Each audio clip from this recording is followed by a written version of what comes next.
The ego is the system that runs your sense of self. It is made out of thought patterns, emotions, and behavioral loops, and the stories that try to hold it all together. Left unchecked, it creates endless existential searching, chronic disconnection, and the persistent sense that something is wrong. The goal of my videos is clarity, to see your identity and its contradictions for what they are, named precisely, to finally understand what it is that we're all running away from. Existential seeking is the consequence of wanting to be somebody, but awakening is the process of becoming nobody. Most people have a story about themselves in their head, about who they are. But more so than just a story in your head, it is more of a feeling that you have every single day that you wake up, where you are the center of the universe and everything that happens matters because it happens to you. There's a personal relationship with you and your life. And within this personal relationship, these stories about your life happen. There you feel like that life is being forced upon you and you kind of have to move against it, try to survive, solve the problems that, are just kind of being put on you as a burden. And then you have these ideas about needing to be better than what you are right now, needing to be more successful. You think about how other people view you, if you are a good person or a bad person. And all of these, ideas that we have around what it means to be a human are all illusion. They are all the product of a societal construct that we choose to believe in.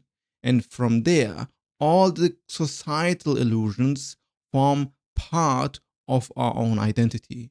We then believe that we want things that are not actually our own wants. We believe that we must accomplish things that are not actually our own accomplishments.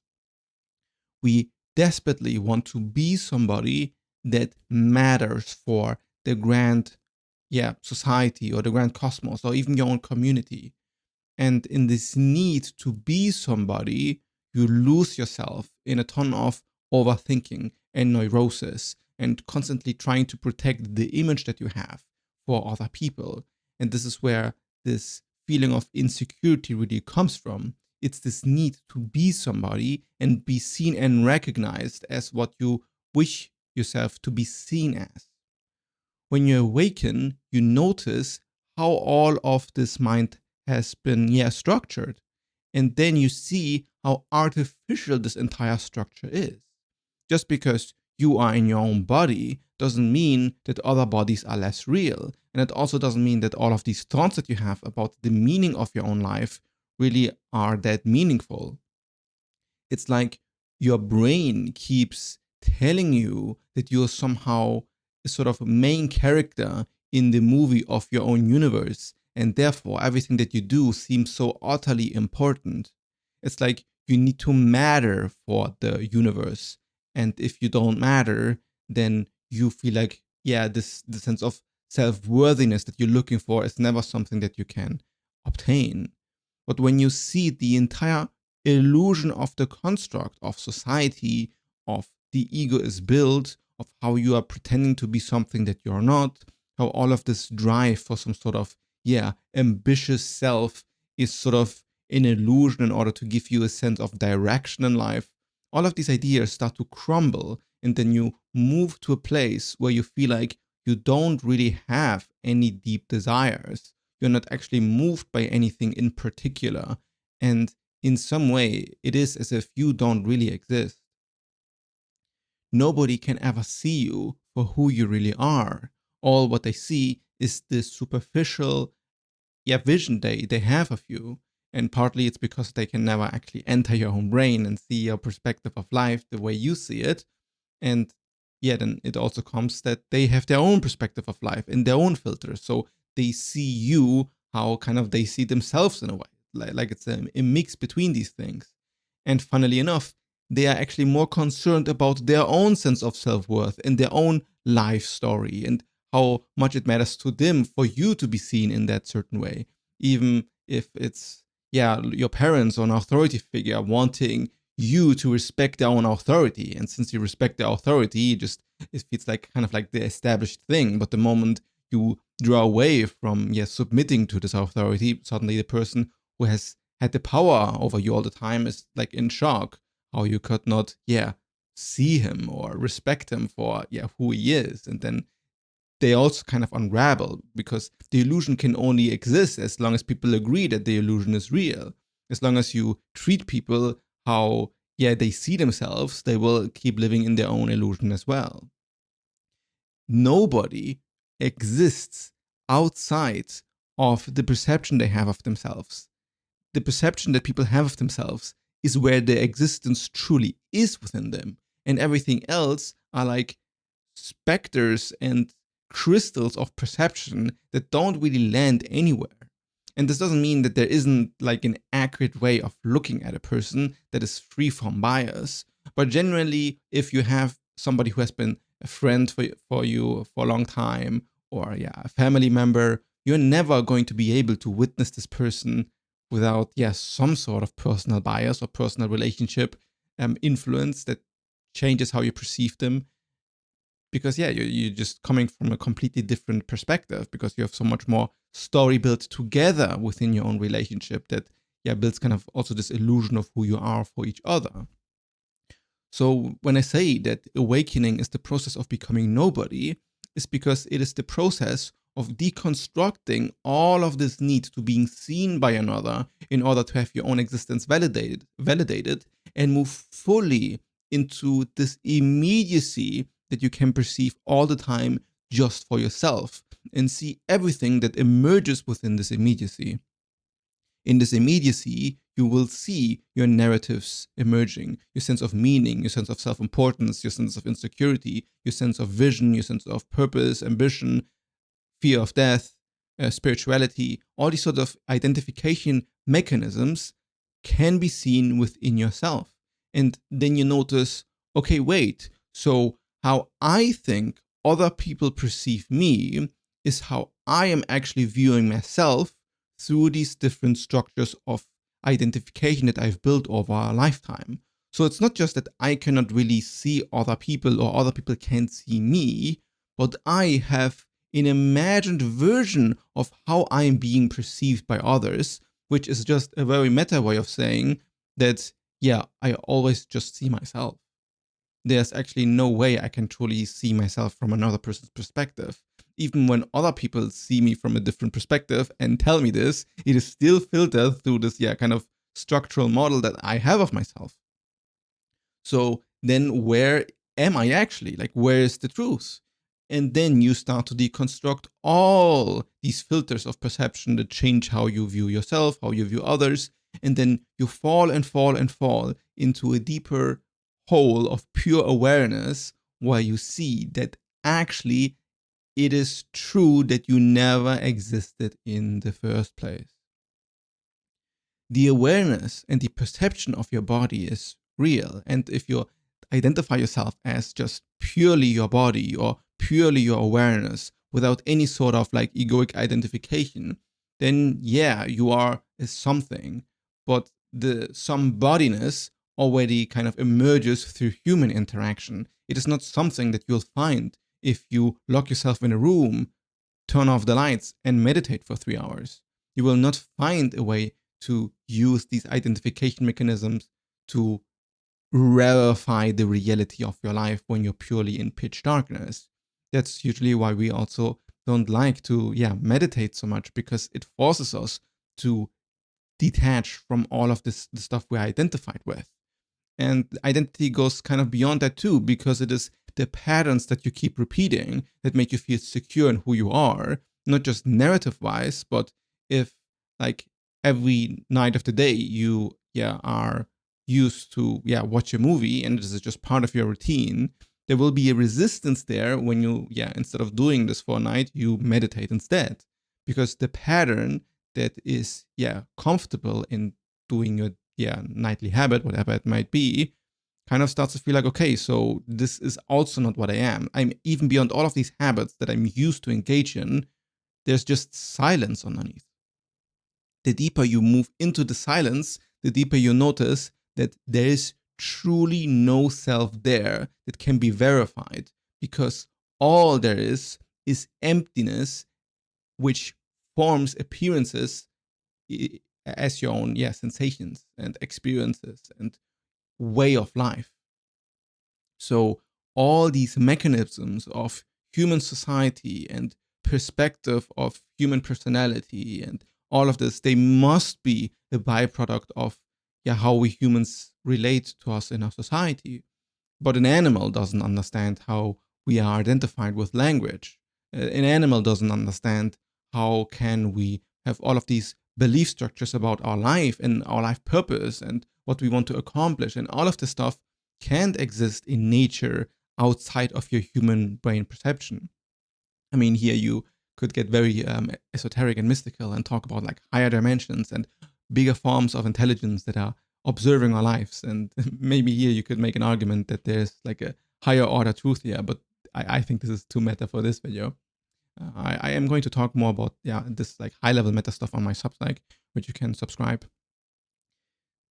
The process of becoming nobody is the process of becoming free from all of your human burdens. Because the moment you notice that you don't actually need anything to know yourself and to be comfortable in this emptiness, the more you are actually empowered to do what you want, because you are not now focused into these typical societal narratives. And on a deeper layer, the process of awakening is becoming nobody, because you start to kind of identify with reality as a whole. You are a person in a human body, but you cannot be the entirety of reality as a person in a human body, because if this were the case, then you wouldn't be here. You didn't spawn out of nowhere. There are causes and conditionings, in our case, human evolution, gravity, the fact that water exists. Like, there are so many things that make us into human beings that came before us. And these things that came before us were independent of us, but they still existed and they made us. So who is not to say that after our death, there are still going to be things that make reality happen, which, if you think about it for 5 seconds, of course, right? This is why we have children. This is why things continue even beyond people's death. Because there is a reality that exists that is independent of you as a human being, independent of you as a human person. So then what it means that looking at reality honestly becomes removing your self-centered obsession of your own mind as like the center of the universe, where everything matters so much to you personally. And suddenly it's like, no, the world is actually way wider in scope, like way wider in scope. So wide in scope, in fact, that there's not actually a single point of reference that I can point to and say this point of reference matters more than any other point of reference. The only thing that can do that is the sense of ego and sense of self that says that I matter more than other things, which by definition kind of has to be an illusion. Because there are so many other things who think the same. This is the perspective of the self that wants to preserve itself. Therefore, if there are so many beings that all have the same centered selfhood, with all these narratives that once deconstructed are just pure awareness, and everyone has this pure awareness, then who is the self that is like the main character? From this framing, everyone is the main character, or also everything is the main character, because everything is interconnected to create all of this perception in the first place.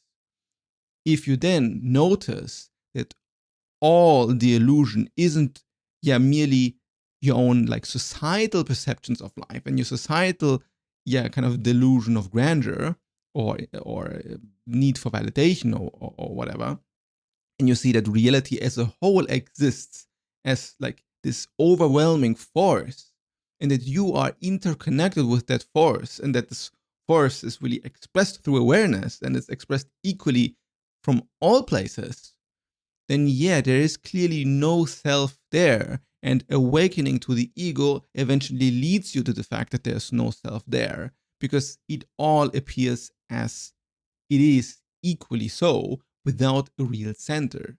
It's the sense of centeredness that is an illusion, because it's also whole. Because it's all whole.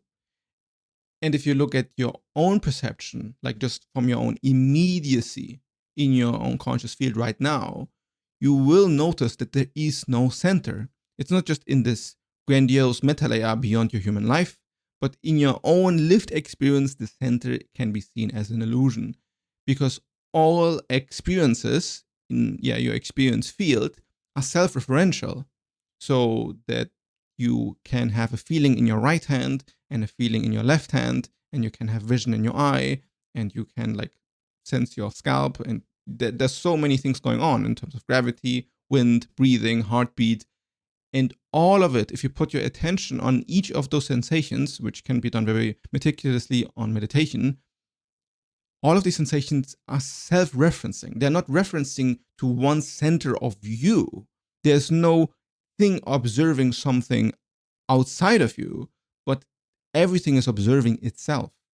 And if all like little like qualia units in your own experience are referencing itself, then the self that the ego thinks it is some sort of like thing behind the eye or thing that like looks at things, can't be there, because it would require one object to look at another object. But all that you have are objects looking at themselves, or subjects looking at themselves, right? So the complete subject-object split ceases to exist.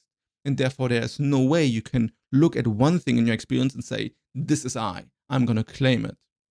The closest thing you can do is look at your entire human system, all of the things that happen, and cohere into the sense of self. And then you can call this right? The entirety of your conscious field then is But it's not like a singular thing. It's like more like of a nexus of things that then, cause this like unifying experience that then you can call an But it's not real in a sense, right? It's not that there's one singular aspect of you that defines you, except, and here's where the feeling of selfhood comes in, except this feeling of immediate, absolutely like explainable almost sense of immediacy. You can always, of course, use like causes and effects to explain it away in terms of, it's evolution that caused my sense of self, or it's my parents that gave birth to me, or it's just the Big Bang, or it's God who has endowed me with the gift of life or whatever. But whenever you do this, you do always like try to skirt the responsibility away, or like give the reasons for your existence to something else, and then objectify it and make something else into an object and say, oh, evolution made me, or atoms made me. And in this way, you can cause a sense of separation, right? I am me, evolution is this force outside of me, and therefore I exist. But from the perspective of evolution, it's not really something that it decided to be either. And the perspective of, water molecules, it's also not something like there's clearly no self in control there, except if you want to, verify the existence of a deity and call it God, and then say this God is the ultimate self, and it has created the control and doubt everything with life. But then, of course, right, where does God come from? Even if we grant that he exists, and it's also part of the self-referential loop that just, exists because it does. So the more you see through how there's no self, the more you merge with all the interconnectivity, and don't try to draw lines between things. And it's precisely this process, that awakening deepens and deepens and deepens. And in between, you will see that the ego is this layer that kind of doesn't want this to be true. It denies this fact, because itself wants to be somebody. It's the entire force that cares about being a something instead of a nothing. And there it props up this illusion of something that like exists by telling you your personal life story, by telling you a narrative in your head, and not just telling you it, but saying that it is important and it is meaningful and it matters. And to a certain extent, if you don't suffer because of it, there's a joy and beauty in that too. So it's not that the ego is like the ultimate enemy that you need to destroy at all costs. It depends just on how much friction it is causing in your life. But a lot of identification can also be pleasant, and it can also be beautiful.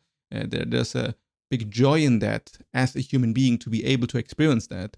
But most people who are truth seekers, they just want to, dissolve it or get rid of it to a large extent, because it just causing so much baggage that you then have to carry around all the time, that completely ceases once you know that there's actually nobody carrying around anything.